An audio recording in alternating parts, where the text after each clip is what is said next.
ପ୍ରାୟ 6-7 ବର୍ଷ ତଳର କଥା। ଖୋର୍ଦ୍ଧା ରେଲୱେ ଷ୍ଟେସନଠାରେ 9 ବର୍ଷର ଝିଅଟିଏ, ରଙ୍ଗ ଶ୍ୟାମଳ ବର୍ଣ୍ଣ, ହାତରେ ଏକ କାର୍ଡ଼ବୋର୍ଡ଼ ଧରି ଠିଆ ହୋଇଛି। ଧୀରେ ଧୀରେ ଚାଇଲ୍ଡଲାଇନ୍ ଷ୍ଟାଫଙ୍କର ନଜର ପଡ଼େ ତା ଉପରେ। ସେ ନେଇଯାଆନ୍ତି ତାକୁ ଆର୍ପିଏଫ୍ଙ୍କ ପାଖକୁ।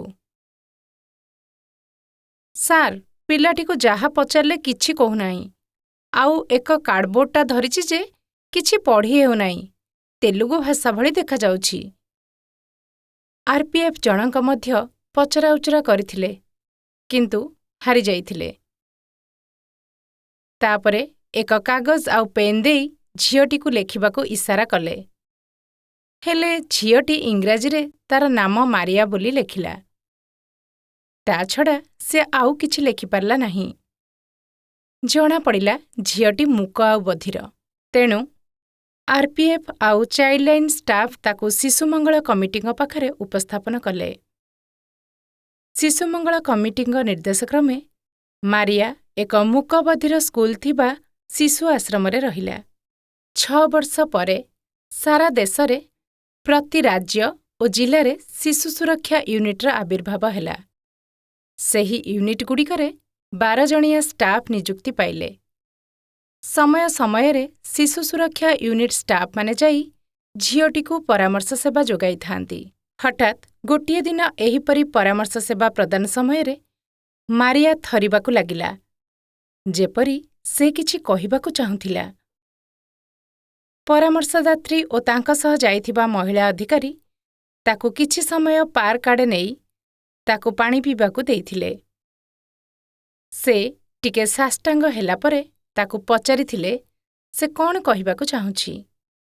ମାରିଆ ଅସ୍ପଷ୍ଟ ଭାବରେ କିଛି କହିଥିଲା, ଯାହାକୁ ଏହି କର୍ମକର୍ତ୍ତା ବୁଝିବା ପାଇଁ ଅସମର୍ଥ ଥିଲେ। ମହିଳା ଅଧିକାରୀ ଜଣକ ପିଲାଟିର ଫାଇଲ୍ ଆଡ଼େଇବା ପରେ ଏକ କାର୍ଡ଼ବୋର୍ଡ଼ର ଫଟୋକପି ଦେଖିବାକୁ ପାଇଥିଲେ। ମହିଳା ଅଧିକାରୀ ଜଣକ ଜାଣିପାରିଲେ ଯେ ଏହି କାର୍ଡ଼ବୋର୍ଡ଼ରେ ତେଲୁଗୁ ଭାଷାରେ କିଛି ଲେଖାଯାଇଅଛି। ତେଲୁଗୁ ଭାଷାର ସେହି ଲେଖାକୁ ଏକ ତେଲୁଗୁ ଭାଷା ଜାଣିଥିବା ବ୍ୟକ୍ତିଙ୍କଠାରୁ ବୁଝିଲେ ଯେ ଏହି କାର୍ଡ଼ବୋର୍ଡ଼ଟିରେ ଲେଖାଯାଇଛି ଯେ ଏଇ ଝିଅଟିର ନାମ ଶାରଦା।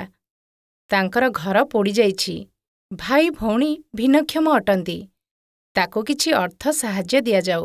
ଏହିପରି ଲେଖା ହୋଇଥିବା କାର୍ଡ଼ବୋର୍ଡ଼ଟିକୁ ଧରି 6 ବର୍ଷ ତଳେ ମାରିଆ ଭିକ୍ଷାବୃତ୍ତି କରୁଥିବା ସମୟରେ ଭୁଲ ଟ୍ରେନ୍‌ରେ ଚଢ଼ିଯାଇଥିଲା ବୋଲି ଜଣାପଡ଼ିଲା।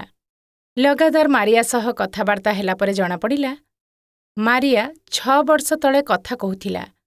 ଯେଉଁ ବ୍ୟକ୍ତିମାନେ ତାକୁ ଏହି ଭିକ୍ଷାବୃତ୍ତିରେ ଲଗେଇଥିଲେ, ସେମାନେ ତାକୁ ମୂକ ବଧିରର ଅଭିନୟ କରିବାକୁ କହିଥିଲେ। ମାରିଆର ବାପା ମା 2 ଭାଇ ଭଉଣୀ ମଧ୍ୟ ଅଛନ୍ତି ବୋଲି ସେ ପ୍ରକାଶ କରିଥିଲା। ସେମାନେ ମଧ୍ୟ ଏହିପରି ଭିକ୍ଷାବୃତ୍ତି କରୁଥିଲେ। ମାରିଆ ସମସ୍ତଙ୍କଠାରୁ ସାନ ହୋଇଥିବାରୁ ରାସ୍ତା ଜାଣି ନ ପାରି ଭୁଲ ଟ୍ରେନ୍‌ରେ ଚଢ଼ିଯାଇଥିଲା। ବାରମ୍ବାର ତାକୁ ପରାମର୍ଶ ସେବା ଯୋଗାଇବା ପରେ ବହୁତ କଷ୍ଟରେ ତାର ଗାଁର ନାଁ ବରଗୁଟାପଲ୍ଲୀ ବୋଲି କହିଥିଲା। ଅଧିକାରୀ ଜଣକ ଗୁଗୁଲରେ ସର୍ଚ୍ଚ କଲା ପରେ ଗାଁଟି ଆନ୍ଧ୍ରପ୍ରଦେଶ ରାଜ୍ୟର ଚିତ୍ତୋର ଜିଲ୍ଲାରେ ବୋଲି ଜଣାପଡ଼ିଲା। ଚିତ୍ତୋର ଶିଶୁ ସୁରକ୍ଷା ୟୁନିଟ୍ ସହ ଯୋଗାଯୋଗ କରିବା ପରେ ପ୍ରାୟ 8 ମାସ ପରେ ତାର ଘରର ଠିକଣା ମିଳିପାରିଥିଲା।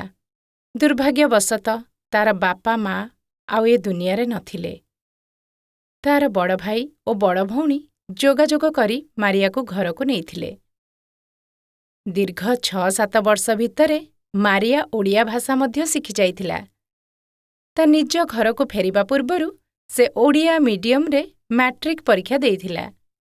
ଫଳାଫଳ ବାହାରିବା ପରେ ତାକୁ ପଠେଇ ଦିଆଯାଇଥିଲା ଏବଂ ତା ଭାଇକୁ ମଧ୍ୟ ମାରିଆର ପାଠପଢ଼ା ଜାରି ରଖିବାକୁ କୁହାଯାଇଥିଲା। ଏତେ ବର୍ଷ ପରେ ମାରିଆକୁ ତାଙ୍କ ଗାଁ ଲୋକେ ପାଇଲା ପରେ ଖୁସିରେ ବିଭୋର ହୋଇଯାଇଥିଲେ ଏବଂ ଭୋଜିଭାତ କରି ଖାଇଥିଲେ। ଯାହା ହେଉ, ଚାଇଲ୍ଡଲାଇନ୍, ରେଲୱେ ପୋଲିସ ଅଧିକାରୀ ଏବଂ ଶିଶୁ ସୁରକ୍ଷା ୟୁନିଟ୍‌ଙ୍କ ସହଯୋଗରେ 6-7 ବର୍ଷ ତଳେ ହଜିଯାଇଥିବା ପିଲାଟି ଘରକୁ ଫେରିପାରିଲା।